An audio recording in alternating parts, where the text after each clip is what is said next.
A cruel principal forcibly shaves a 15-year-old girl's long, curly hair as punishment. He laughs.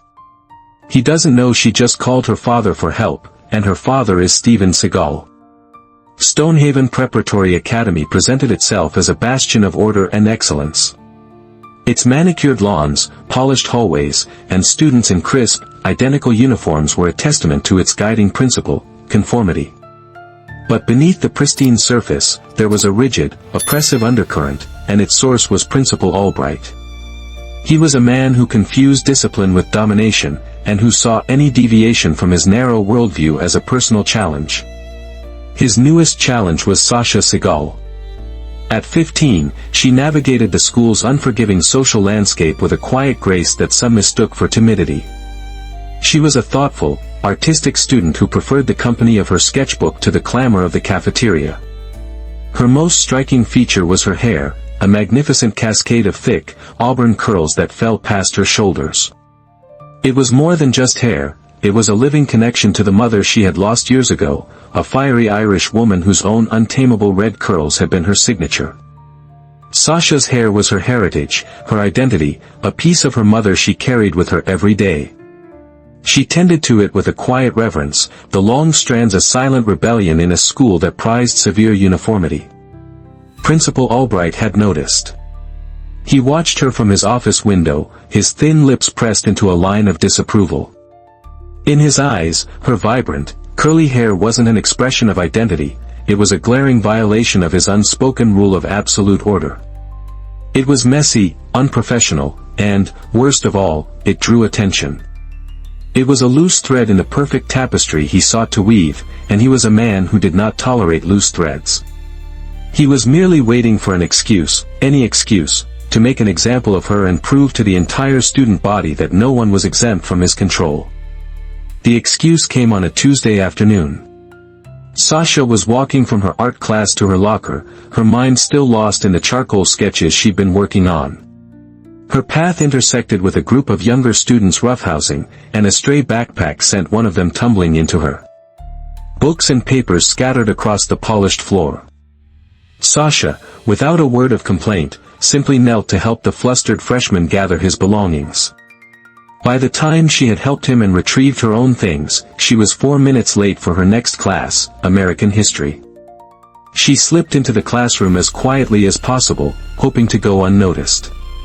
But Mr. Henderson, a nervous teacher who lived in perpetual fear of Principal Albright's unannounced observations, stopped his lecture immediately. "Miss Seagal. Tardy. Again."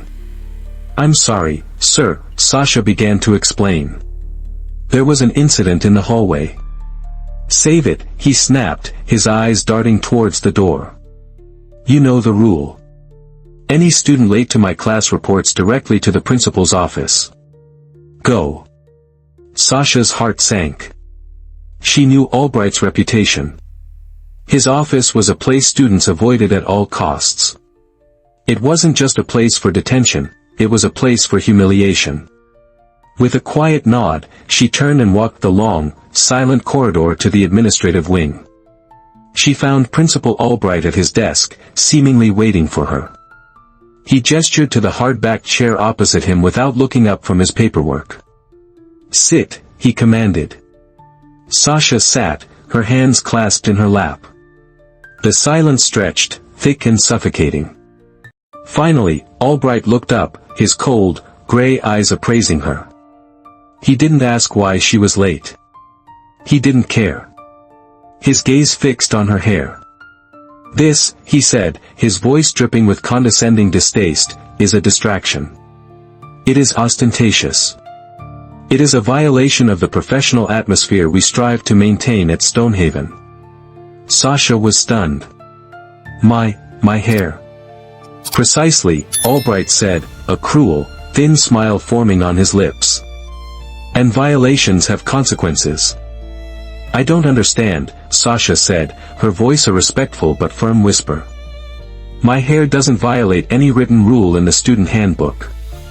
"The handbook," Principal Albright replied, leaning back in his large leather chair, a portrait of smug authority, gives me, the principal, final discretion on matters of professional appearance and potential classroom distractions. And I have determined that your excessive display," he gestured vaguely at her head, "is a problem. A problem I intend to solve." He opened a drawer in his mahogany desk and placed a pair of heavy-duty electric clippers on the polished surface. The black plastic and cold steel looked monstrously out of place, an instrument of brutal utility in a room of academic pretense. The low hum as he plugged it into the wall socket filled the silent office. Sasha stared at the clippers, her blood running cold. This couldn't be happening. "You can't be serious," she said, her voice trembling for the first time. "You can't do that." "Oh, I can," Albright said, his smile widening. "And I will. This is a lesson in conformity, Miss Seagal. A lesson you seem to be struggling with." He stood up and walked around the desk, the clippers buzzing in his hand like an angry insect. "Stand up." Panic seized her. "No. I'm calling my dad," she cried, reaching for her backpack. "You can call whoever you want," Albright sneered, "after the lesson is complete." He was faster. He grabbed her arm, his fingers digging into her bicep, and pulled her from the chair. She struggled, but he was a large, strong man. He backed her into a corner of the office, away from the door.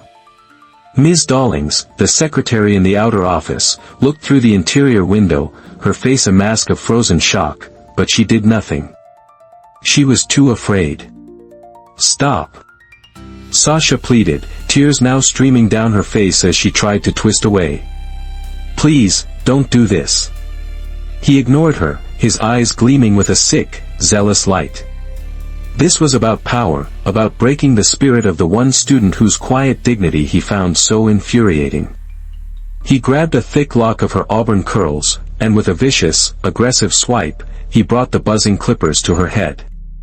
The machine bit and tore, and a large swath of her beautiful hair fell lifelessly to the floor. Sasha let out a choked sob as she felt the cold air on her scalp. It was an act of profound, personal violation, a stripping of her identity. And he wasn't finished. In a quiet cafe across town, Steven Seagal was finishing a call. He was dressed simply in jeans and a dark windbreaker, a stark contrast to the power he wielded in his professional life. He was enjoying a rare moment of peace before heading home. His phone buzzed with another call. He saw the caller ID, Sasha. He smiled, expecting a routine after-school check-in. He answered, "Hey, sweetheart." What he heard on the other end was not her usual cheerful voice. It was a choked, hiccuping sob, a sound of such raw, visceral pain that it made the entire world around him go silent. "Dad!" she cried, her voice broken. He shaved my hair. The principal, he held me down. He said it wasn't professional. Please come, Dad, please." Seagal didn't ask for more details. He didn't shout. He didn't panic. The universe narrowed to a single point, his daughter's traumatized voice. A stillness fell over him, so profound and absolute that the cafe's ambient noise seemed to bend around him. He stood up quietly, his movements economical. He put on his sunglasses, not to hide his identity, but to mask the cold, murderous fury that had just ignited in his eyes. He dropped a few bills on the table and walked out. To the valet, he said only one word, his voice a low, dangerous rumble, "Car." The drive to Stonehaven Preparatory Academy was a blur of controlled rage. He didn't speed. He didn't weave through traffic. He drove with a terrifying, focused calm, his hands gripping the steering wheel, his knuckles white. When his sleek black SUV pulled up in front of the academy, it was like a shadow falling over the sunlit front steps. Students milling about the courtyard stopped and stared, their chatter dying down. They didn't all recognize the face, but they felt the presence. They felt the invisible storm that had just arrived. Seagal stepped out, and without a glance at the stunned students, he walked through the main doors, his purpose a palpable, physical force. The front desk attendant looked up, startled, as Seagal walked past her without stopping. "Sir, you can't just, you need to sign in," she called out, her voice faltering. "I'm here for my daughter," Seagal said flatly, his voice like gravel soaked in fire. He didn't need to ask where she was. He could feel her distress like a homing beacon. He found her in an empty classroom near the administrative wing, where a sympathetic teacher had let her hide. She sat at a desk in the back, her head bowed, her small frame trembling. Her beautiful curly hair was gone, replaced by a brutal, patchy hack job, with some areas shaved down to the scalp. Clumps of her auburn hair were still on the shoulders of her blazer. When the door opened and she looked up, her tear-streaked face was a portrait of utter devastation. "Dad," she whispered. Seagal didn't speak right away. The sight of her, so violated and broken, sent a wave of pure, white-hot fury through him, a rage so profound he had to consciously control his breathing to contain it. He walked to her, knelt beside her chair, and gently lifted her chin. His eyes scanned the jagged remnants of her hair, the raw patches on her scalp, the tear tracks on her face. His jaw tightened until it ached. He placed his large, warm hand on hers, stilling her trembling fingers. In that single touch, he conveyed everything: "I am here. You are safe. And there will be a reckoning." "Who did this?" he asked, his voice still quiet, but now edged with the hardness of forged steel. "Principal Albright," she whispered. He stood up slowly, the movement deliberate, as if he were holding back the weight of an entire mountain on his shoulders. "Stay here," he said gently. "I will be back." He walked out of the classroom and directly to the principal's office. He didn't knock. He pushed the door open with enough force that it slammed against the interior wall with a loud crack. Principal Albright, who had been sipping coffee and reviewing a new dress code memo, jumped to his feet, a splash of hot coffee staining his perfectly pressed shirt. "Hey! You can't just," he shouted, then froze mid-sentence as he saw who it was. Steven Seagal closed the door behind him with an ominous, final click. "Mr. Seagal," Albright stammered, his face paling, his previous smugness evaporating into naked fear. He tried to regain some semblance of control, straightening his tie. "I don't know what your daughter has told you, but I assure you, we were simply following school policy regarding professional appearance." Seagal didn't respond. He just stood there, a silent, imposing figure, letting the principal's weak justifications hang and rot in the air. "I understand emotions may be high," Albright continued, his voice becoming more strained. "But this is a professional educational setting. Let's all try to remain calm." "Calm." Seagal finally spoke, his voice a low, dangerous whisper. He took a step closer. "You speak to me of calm." He pointed a single, steady finger at the principal. "You took a pair of clippers to a child's head. You held her down and you assaulted her. You traumatized my daughter, and you did it with a smile on your face. Her appearance was in violation of the student handbook." Albright blurted out, a pathetic shield of bureaucracy. "You don't touch a student," Seagal's voice hardened, each word a hammer blow. "Ever. Especially not over the length of her hair. I've taught martial arts to Navy SEALs. I've been in war zones that were quieter and more civilized than this office. So don't think for one second," he leaned in closer, his eyes burning with cold fire, "that I can't see a coward when he's standing right in front of me." Albright swallowed hard, backing away until his legs hit his desk. On that desk, still plugged in, sat the electric clippers. Seagal's gaze dropped to them. Without taking his eyes off the terrified principal, Seagal reached out and picked up the clippers. He held them in one hand, the plastic humming with latent power. Albright watched, mesmerized with horror. Then, with a sudden, violent clenching of his fist, Seagal crushed the clippers. The plastic housing shattered, gears crunched, and the metal blades bent with a sickening metallic groan. The buzzing died instantly. He opened his hand and let the ruined, smoking pieces of the clippers fall onto the polished mahogany desk with a dead, final clatter. "You're done here," Seagal said, his voice now utterly devoid of emotion. Your authority is broken. Outside the principal's office, the atmosphere was electric. Staff members had gathered, drawn by the sound of Seagal's raised voice and the ominous silence that followed. The story was already spreading through the school like wildfire, transmitted via 100 hushed text messages and whispered conversations. The student who had first alerted the family had also filmed Seagal's formidable walk down the hallway. Just as Seagal stepped out of Albright's office, leaving the disgraced principal trembling amidst the wreckage of his authority, another imposing figure arrived, the school district superintendent, flanked by two grim-faced lawyers. Someone, likely Principal Matthews from his own office in a panic, had called ahead. The superintendent, a man accustomed to managing PR disasters, immediately approached Seagal with an outstretched hand and a practiced, concerned expression. Mr. Seagal, I just heard. I am appalled. You have my word, we will be launching an immediate and thorough investigation. No, Seagal replied, completely ignoring the offered hand. You'll be conducting an immediate removal. The investigation can come after. He gestured back towards the office.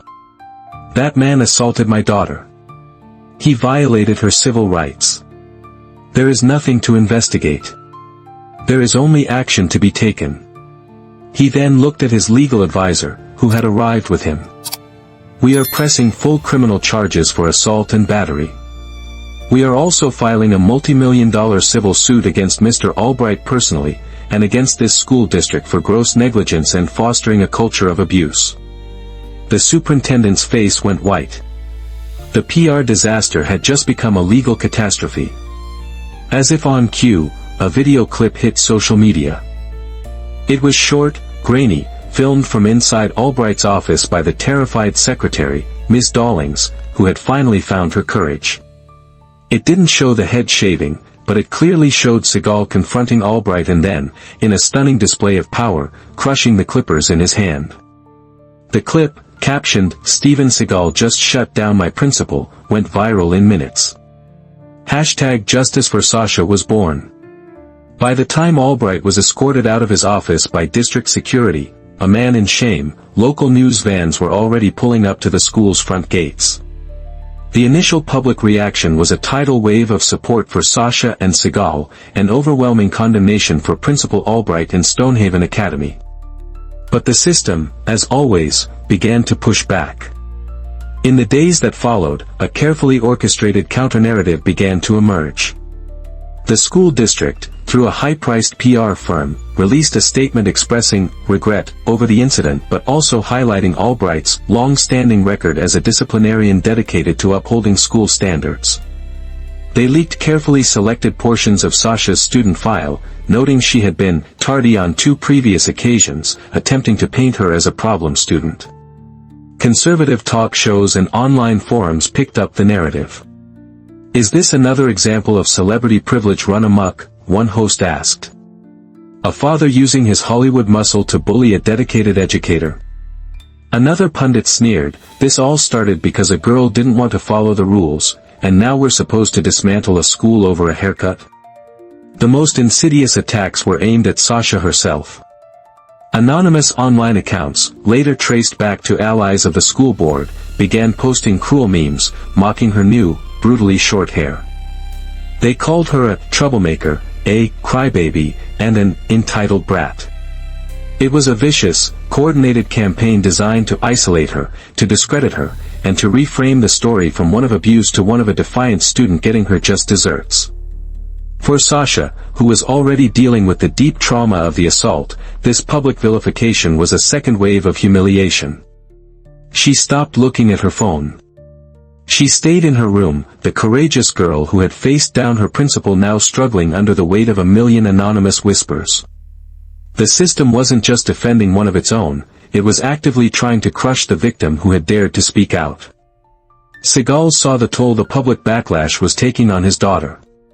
One evening, he found her sitting in her room, staring blankly at the wall.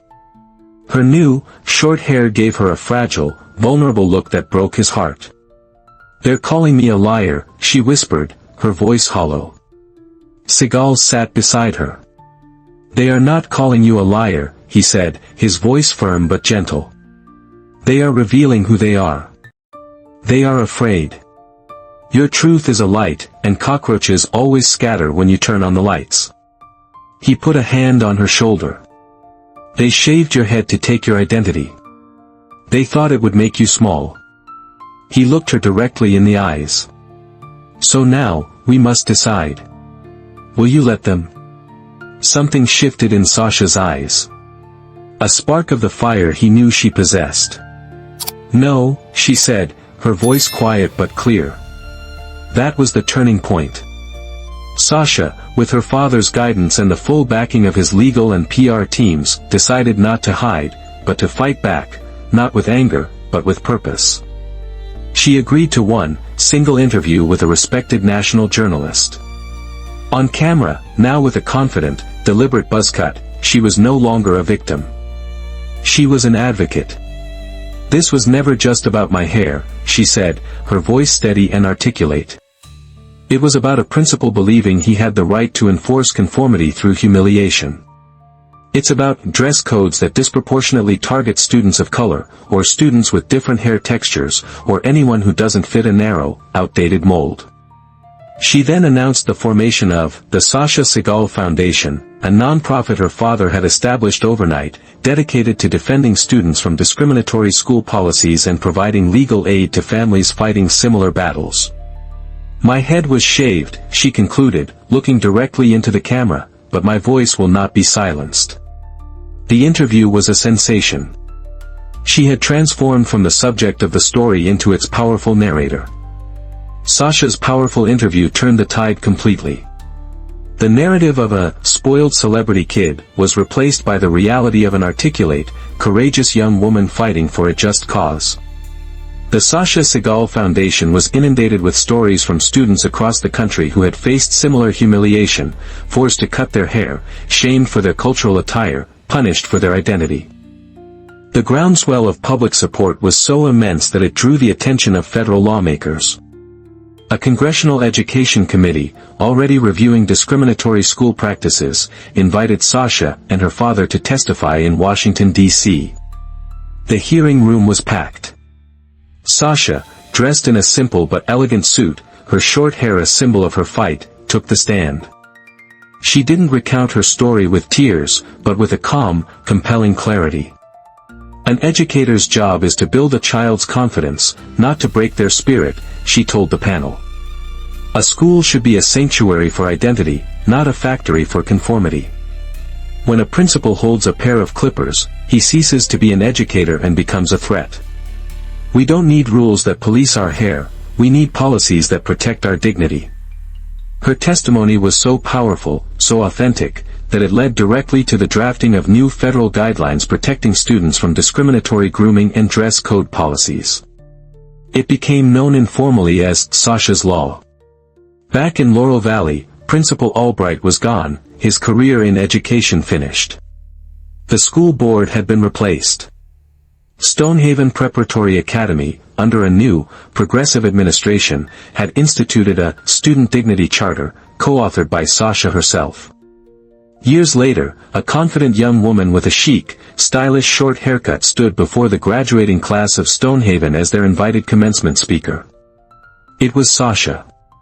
She looked out at the sea of diverse, hopeful faces. "They once tried to take a piece of my identity," she said, her voice resonating with a quiet, powerful wisdom. "But in doing so, they helped me find a strength I never knew I had. They thought they were making me smaller, but they only made my voice louder." Seagal watched from the audience, his bearded face a mask of profound, quiet pride. He had come to the school as a protector, a storm of a father ready to avenge his daughter. But he now watched as his daughter, a warrior in her own right, stood not as a symbol of a fight won, but as a beacon for a brighter, more respectful future she was building herself. The lesson was complete. Sasha's story is a testament to the incredible power of turning personal trauma into a force for universal change. She refused to let an act of humiliation define her, and instead used her voice to protect thousands. Her journey reminds us that the deepest wounds can often forge the strongest warriors. Have you ever had to stand up to an authority figure who was wrong? Share your story of courage in the comments below. Show your respect for all the young leaders who are fighting for a more just world. If this story inspired you, please like, share, and subscribe for more powerful narratives of resilience and triumph.